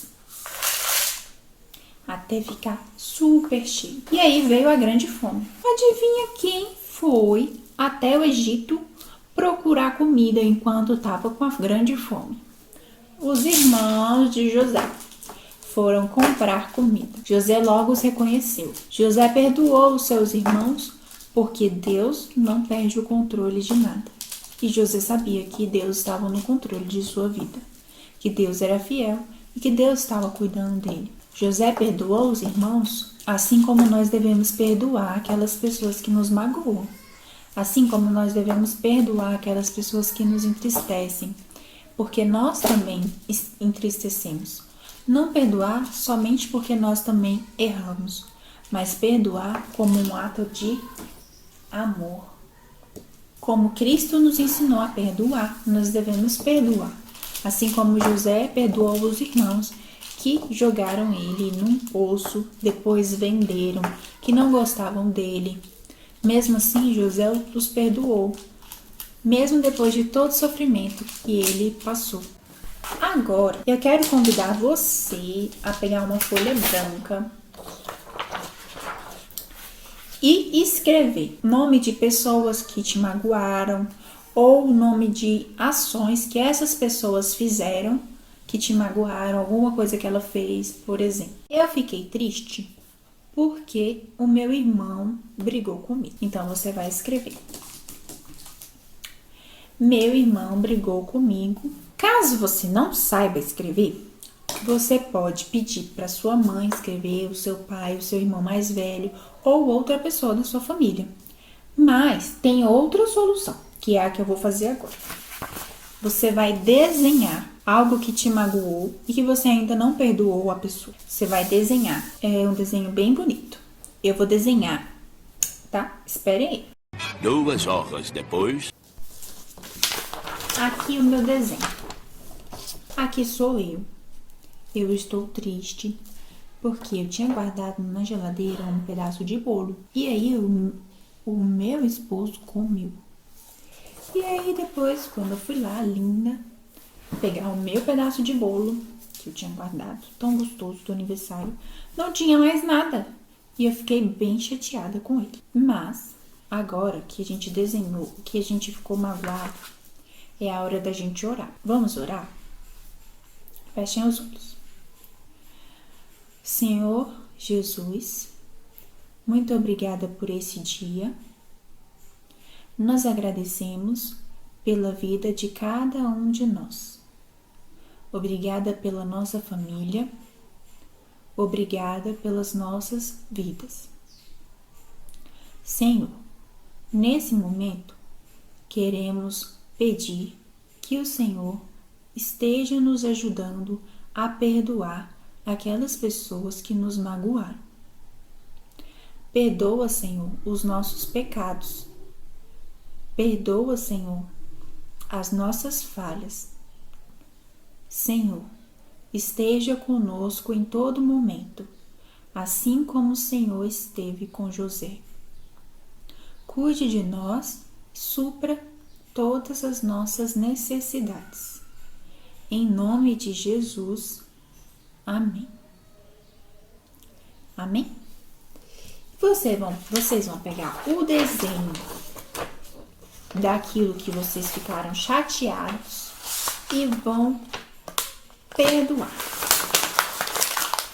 Vão amassar, bem amassado, com toda a força e vão jogar no lixo. Por quê?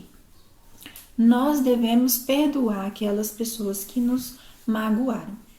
Assim como Cristo nos perdoa toda vez que a gente entristece o coração de Deus, tá bom? Um grande beijo.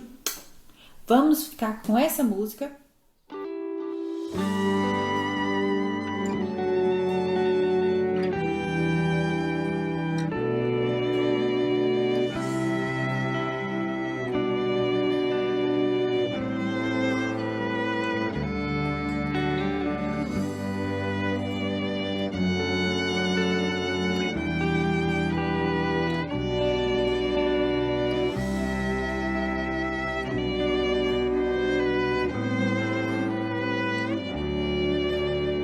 Jesus ensinou que é preciso orar e perdoar, pois no reino dos céus é como um rei que seu empregado perdoou a dívida que ele não pagou.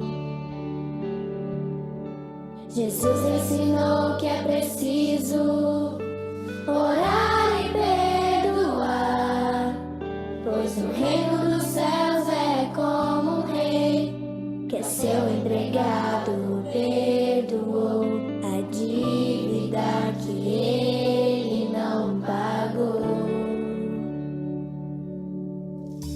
Mas este não quis perdoar quando viu seu amigo clamar. Ao saber o que ele fez, o rei o chamou e falou: Eu te perdoei, mas você ao seu amigo não perdoou. Por isso para a cadeia o levou. Eu vou perdoar, porque fui perdoado. Por Deus fui perdoado. Sou perdoado, perdoado. Eu vou perdoar, porque fui perdoado. Por Deus fui perdoado. Sou perdoado, perdoado. Perdão é pra quem não merece. Você não merecia, mas Deus lhe perdoou. Agora é sua vez de perdoar quem te magoou. Perdão é pra quem não merece. Você não merecia, mas Deus lhe perdoou.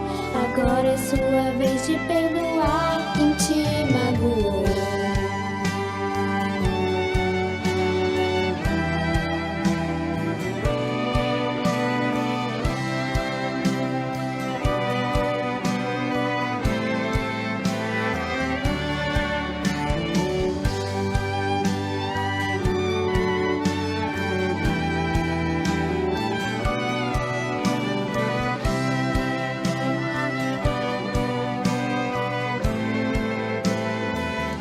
Eu vou perdoar, porque fui perdoado. Meu amigo está perdoado. Está perdoado, perdoado. Eu vou perdoar, porque fui perdoado. Meu amigo está perdoado. Está perdoado, perdoado. Perdão é pra quem não merece. Você não merecia, mas Deus lhe perdoou. Agora é sua vez de perdoar quem te magoou. Perdão é pra quem não merece. Você não merecia, mas Deus lhe perdoou. Agora é sua vez de perdoar quem te magoou.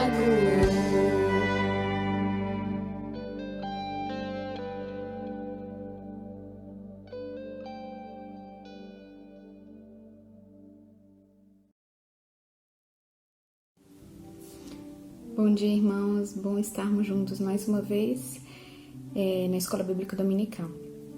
E hoje nós vamos começar a estudar o livro de Isaías. O livro de Isaías, que é um livro riquíssimo para nós, porque é um livro que traduz com muita perícia a realidade em determinado momento dos israelitas sob a visão do profeta Isaías. Para nós começarmos a entender o livro de Isaías, é importante que nós levemos em consideração o contexto em que o livro foi escrito, as situações que cercavam a época, para que o nosso entendimento seja, então, razoável. Esse livro é um livro muito grande, bastante eloquente, Então é importante que nós tenhamos também esses pré-requisitos para entendermos direitinho, né? O que o profeta, a quem ele falava. Antes de mais nada, quem era Isaías? Isaías era filho de Amós, né? Era um profeta que via a realidade do seu reino, chamado Reino do Sul, no qual Jerusalém era então a capital do Reino do Sul. Houve um tempo em que o Reino do Sul passou por uma determinada situação de ascensão, de prosperidade financeira, econômica e, por que não dizer, política.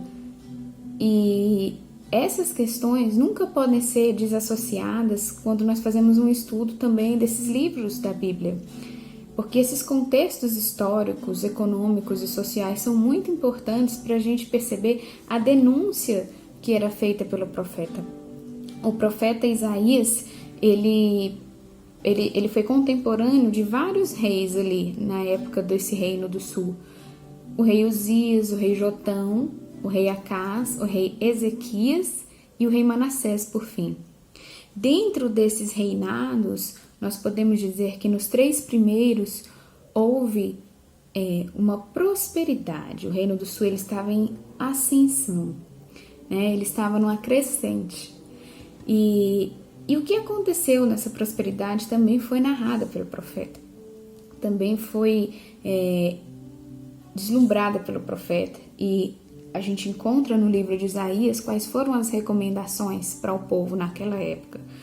Outra coisa interessante também sobre o livro de Isaías que nós não podemos perder de vista é que há também a queda desse Reino do Sul, especialmente nos reinados ali de Ezequias e Manassés, que é quando acontece com o povo israelita o quê? A invasão, né? No caso aí, há um domínio sírio e há uma invasão e o povo é levado cativeiro para onde? Para Babilônia. Então é quando o povo é cativo. Não é à toa que o livro de Isaías é um livro enorme, né? Ele é um livro com vários capítulos e ele consiste em deixar diversas mensagens para o povo dentro desses acontecimentos históricos. Há também um diferencial no livro de Isaías que é uma característica muito importante, que é a questão, meus irmãos, de que o livro de Isaías ele precede a vinda do Messias. Nós podemos dizer então que Isaías é um profeta messiânico. Dos profetas, ele traduz essa necessidade que o povo teria de esperar um Messias. E dentro da sua profecia, nós podemos encontrar 3 divisões. Essas divisões seriam, a primeira, que era o tempo dos reis de Israel, reinados esses que eu já mencionei aqui. Dentro dos reis de Israel, nós podemos dizer então que o que acontece é que há uma denúncia pela parte de Isaías. Isaías faz uma denúncia. Aí você fala, poxa, Lívia, mas Isaías está denunciando o quê? Isaías está denunciando no momento desse reinado aqui dos reis de Jerusalém a idolatria do povo. As pessoas estavam formalmente reunidas, mas o coração delas não estava voltado para Deus. Então há uma idolatria, há uma farsa na adoração, certo? Há uma farsa, então, naquilo que seria prestar culto ao Senhor. E sabe por quê, meus irmãos? Porque este período aqui, especialmente o de Jotão, do rei Jotão e o rei Acás, é um período em que houve, então, uma aquisição financeira muito grande. Então, as pessoas estavam passando bem, a parte da elite, né? A elite israelita estava bem, o povo de Judá ali, né? Estava bem. E a nossa tendência enquanto seres humanos é que quando nós estamos bem, nós nos esquecemos do Senhor, né? Nós nos esquecemos de prestar a Ele o devido culto, o devido louvor. E isso aconteceu também com aquele povo. Isso não foi diferente naquele momento, não foi diferente naquela época, certo? Nós leremos alguns versículos daqui a pouquinho e nós veremos porque isso aconteceu também, como isso aconteceu também. Então esse é um primeiro momento do livro de Isaías, que é essa denúncia, né, da idolatria. que era um culto de aparência, formalidades, né? Era um culto formal, mas não espiritual. O segundo momento da profecia de Isaías é a respeito do cativeiro babilônico, quando o povo é levado cativo, tá bom? Então, a mensagem dele aí já não é de denúncia, mas é uma mensagem de consolo, de esperança. Isso nós veremos que serão muitas aulas, né? E, por fim, quando o povo, terceira mensagem da sua profecia, quando o povo retorna do cativeiro, e aí já é uma mensagem assim, de que Israel pode alcançar a glória desde que ele esteja sob o jugo, abaixo de um reinado messiânico. E é especialmente quando ele traduz muito bem a vinda do Messias, certo? Então, nós podemos dizer que o livro de Isaías, ele tem essas três divisões bem claras dentro da profecia que será anunciada. Bom, nós vamos ler então a parte que coube a mim. Eu confesso aos irmãos que eu fico super nervosa para dar aula aqui na EBD, porque os meninos são muito bons, né? Mas nós vamos ler então Isaías capítulo 1, versículo de 1 a 9. E dentro desses versículos nós vamos ler parte dessa mensagem de denúncia à idolatria que eu mencionei aos irmãos. Vamos ler então? Ouçam, ó céus, escute, ó terra, pois o Senhor falou, criei filhos e os fiz crescer, mas eles se revoltaram contra mim. O boi reconhece o seu dono, e o jumento conhece a manjedoura do seu proprietário, mas Israel nada sabe, e o meu povo nada compreende. Ah, nação pecadora, povo carregado de iniquidade, raça de malfeitores, filhos dados à corrupção, abandonaram o Senhor, desprezaram o Santo de Israel e o rejeitaram. Por que haveriam de continuar a ser castigados? Porque insistem na revolta, a cabeça toda está ferida, todo o coração está sofrendo. Da sola do pé ao alto da cabeça não há nada são, somente machucados, vergões e ferimentos abertos, que não foram limpos nem enfaixados, nem tratados com azeite. A terra de vocês está devastada, suas cidades foram destruídas a fogo, os seus campos estão sendo tomados por estrangeiros diante de vocês e devastados como a ruína que eles costumam causar. Só restou a cidade de Sião como uma tenda numa vinha, como um abrigo numa plantação de melões, como uma cidade sitiada. Se o Senhor dos Exércitos não tivesse poupado alguns de nós, já estaríamos como Sodoma e semelhantes a Gomorra. O título, inclusive, desse capítulo 1 é Uma Nação Rebelde. Como eu disse, aqui é uma chamada que Isaías dá, né? Uma advertência que ele dá a Judá durante esses dias prósperos do reino. E que advertências são essas? Primeiro, a gente precisa entender. O povo de Israel fazia promessas de aliança com Deus e não cumpriam. Essas promessas eram sempre quebradas, essas promessas recorrentemente eram quebradas. E isso a gente pode perceber em toda a história, né, bíblica, sempre no contexto, havia ali, as pessoas não conseguiam. Por isso também a lei é tão complicada, né? Nós precisávamos realmente do Messias para que nós conseguíssemos ser salvos. E esse livro também tem esse contexto, né? O quanto a humanidade precisava, o povo de Israel precisava, então, desse Messias que viria para que nós pudéssemos, então, para que nós ficássemos livres do fardo da lei sobre nós, né? Um outro detalhe também que nós conseguimos observar é sobre a maldade das pessoas, né? A injustiça. Vocês percebem, por exemplo, que no versículo 6, se eu não me engano, isso mesmo, ele menciona que apesar de as pessoas estarem sofrendo, da sola do pé ao alto da cabeça não há nada são, somente machucados, vergões e ferimentos abertos, que não foram limpos, nem enfaixados, nem tratados com azeites. Apesar de as pessoas estarem sofrendo, apesar de as advertências acontecerem, ainda assim as pessoas queriam se apoiar naquilo que elas tinham, naquilo que elas possuíam, em promessas vãs. E a cidade, e as cidades ali, apesar de estarem devastadas, as pessoas continuavam então a viver e a se deslumbrar dentro de uma época de prosperidade. Mas enquanto isso, outros sofriam. E Deus entra aqui também como um juiz, né? Aquele que não destruiu tudo, por quê? Graças a um remanescente, que no caso aqui, no versículo 8 e 9, nós podemos ver quem é, que é a cidade de Sião. Então ainda havia, nós podemos dizer, pessoas ali em Sião que adoravam verdadeiramente, como o próprio profeta. Pessoas que conseguiam então prestar a Deus um culto verdadeiro. No entanto, esse juízo de Deus estava sim, né, sobre o povo de Judá, e o profeta Isaías a todo momento faz essa advertência junto com essa denúncia da idolatria. E aí você fala, irmã Lívia, mas por que idolatria, né? Porque é muito comum a gente perceber nesses livros aqui bíblicos que existe uma tendência nossa natural ao materialismo. Naquela época não era diferente. Então as pessoas cultuavam a deuses, vamos dizer que elas transportavam, né, a sua adoração a elementos, a seres, a coisas que não eram, que não agradavam a Deus, que não faziam parte do pacto de Deus com o povo, da aliança de Deus com o povo.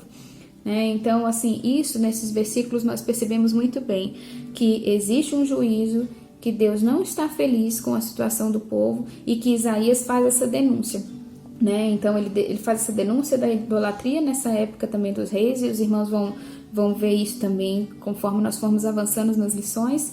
E também existe esse descontentamento, o qual o profeta deixa bem claro, com palavras bem duras. É um livro, irmãos, o livro de Isaías, que pode parecer, na verdade ele é um livro difícil de entender quando nós começamos a estudá-lo. Você, nossa, esse livro ele é muito grande, é um livro muito extenso, ele menciona o quê, Mas é importante a gente observar esse contexto da época, esse contexto social, das injustiças, o contexto político, dos reinados, e por que não o contexto histórico também. Esse contexto nos ajuda muito a compreender, então, a necessidade das profecias de Isaías para aquele povo. Interessante que no versículo 9, ele menciona que se o Senhor dos Exércitos não tivesse poupado algum de nós, já estaríamos como Sodoma e semelhantes a Gomorra. Então nós percebemos que é sempre um ciclo, o Senhor tem a misericórdia com o povo, renova sua aliança, as pessoas erram, as pessoas caem, e há sempre essa renovação da aliança, e o povo de novo erra, e o povo de novo cai, e isso é cíclico.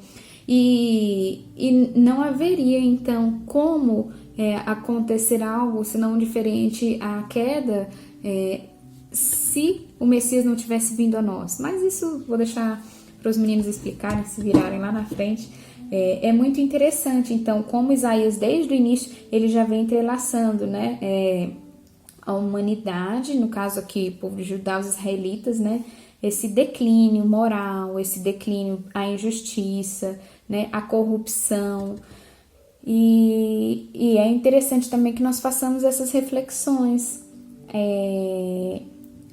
para que nós apliquemos também essas verdades do livro de Isaías dentro dos nossos dias, que são dias de muita dificuldade, têm sido dias difíceis, não é verdade?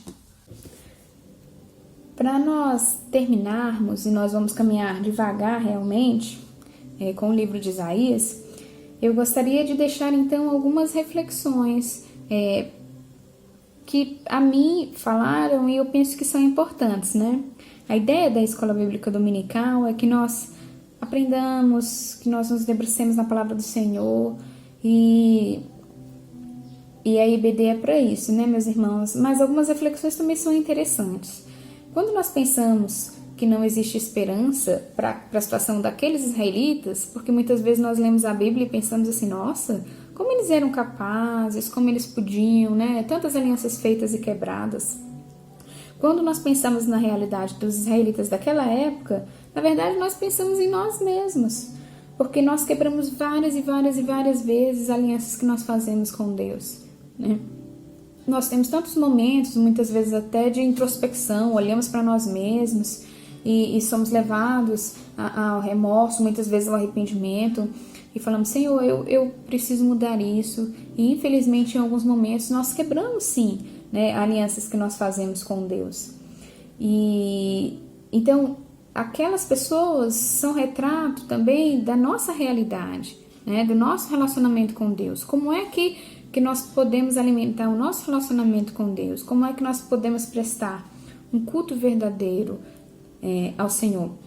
E assim como eles, nós estamos seguindo os deuses do nosso tempo.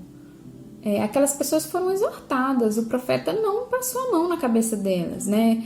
Mostrou a elas que elas estavam erradas, que elas estavam seguindo a falsos deuses, muitas vezes idolatrando até pessoas, muitas vezes agindo com injustiça. E nós hoje, como é que nós estamos? Será que nós também não temos colocado em nossos corações, em nossas vidas, o primeiro lugar, dado o primeiro lugar a algo ou a alguém que não seja o Senhor? Quem seria, né? Ou o que seria? Seria a nossa situação econômica, financeira? Nossos olhos estão abertos para a injustiça social, né? Ou seria alguém, uma figura pública, ou alguém da minha família, né? Alguém que eu tenho colocado em primeiro lugar? Eu estou prestando um culto verdadeiro ao Senhor? Ou apenas estou prestando um culto formal, aquela oração automática antes de me deitar, de dormir, né? O que é que eu tenho feito verdadeiramente para agradar esse Deus, né? Que tanto tem feito por mim, tanto fez também naquela época por aqueles israelitas, né? E que mais do que isso enviou o seu Filho a nós, né? O livro de Isaías é muito rico por isso. Ele vai trazer para nós já essas reflexões, certo? E por fim, nós devemos pensar, meus irmãos, que nós somos desafiados aqui agora, nesse tempo tão caótico que nós vivemos, de tantas crises sociais, políticas, mas acima de tudo uma crise mundial, por isso a expressão pandêmica, de saúde. Como nós temos influenciado o nosso tempo agora? Isaías, sem dúvida alguma, marcou o tempo dele, ele interviu naquele tempo. E como nós podemos intervir positivamente no nosso tempo agora? Não com profecias, porque o tempo das profecias ele é finito, né? Ele já é acabado. Tudo que o profeta Isaías e os outros profetas, né, traziam sobre a vinda do Messias, a profecia se cumpriu. Mas qual é o nosso papel enquanto cristão dentro desse tempo agora, para que o nosso Deus possa olhar para nós e saber que nós estamos ali com corações puros, né, com corações diante dele, com humildade, mas debaixo da graça do nosso Deus, debaixo daquilo, da vontade de Deus para nós, né? Qual é o nosso posicionamento enquanto cristãos dentro da história, dentro disso que nós temos vivido agora?